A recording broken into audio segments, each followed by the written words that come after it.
Shalom Sobat Blessing yang setia.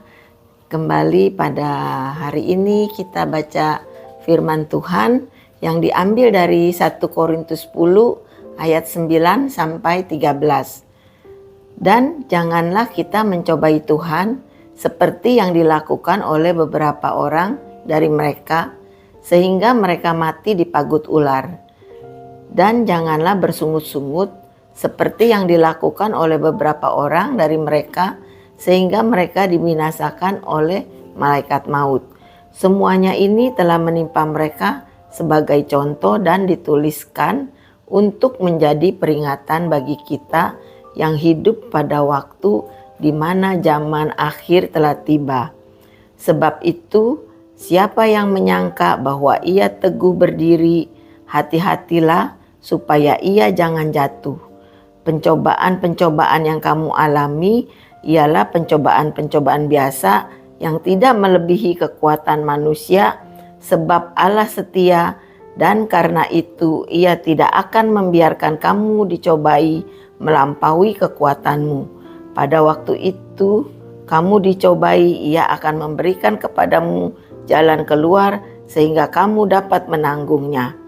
Dari bacaan pada Korintus ini, waktu itu jemaat di Korintus merasa bahwa dirinya tuh maju, kuat, karena kan waktu itu perdagangan di sana sangat maju pesat.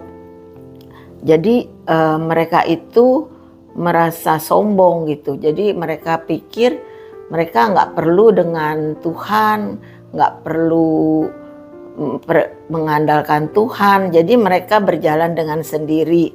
Nah, di ayat 9 ini mereka tuh diingatkan sama Paulus bahwa waktu zaman Musa itu mereka itu ada yang mati dipagut ular. Di ayat 10 juga mereka diajarkan untuk jangan bersungut-sungut seperti yang dilakukan oleh beberapa orang hingga mereka juga binasa oleh malaikat maut. Semuanya itu menimpa mereka tuh sebenarnya sebagai contoh. Jadi buat kita juga kita tuh dikasih contoh jangan sampai kita merasa sombong rohani. Seperti yang di ayat 12 itu kan ditulis sebab itu siapa yang menyangka bahwa ia teguh berdiri, hati-hatilah supaya ia jangan jatuh. Jadi kita jangan sampai jatuh karena kita berprasangka dan berasumsi bahwa kita kuat tanpa membutuhkan Tuhan. Sebenarnya kita itu sangat membutuhkan Tuhan dan kita harus mengandalkan Tuhan. Kalau kita tidak mengandalkan Tuhan, maka hidup kita akan goyah.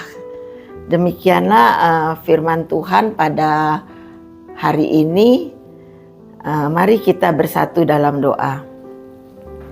Bapa yang baik, terima kasih buat renungan firman-Mu pada hari ini.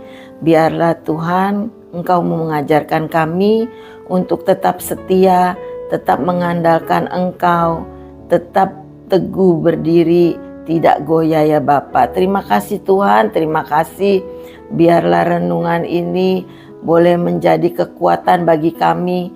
Biarlah pencobaan-pencobaan yang kami hadapi, Tuhan dapat memberikan jalan keluar bagi kami untuk dapat keluar dari setiap permasalahan yang kami hadapi. Terima kasih Tuhan, terima kasih. Dalam nama Tuhan Yesus kami berdoa dan mengucap syukur. Haleluya, amin.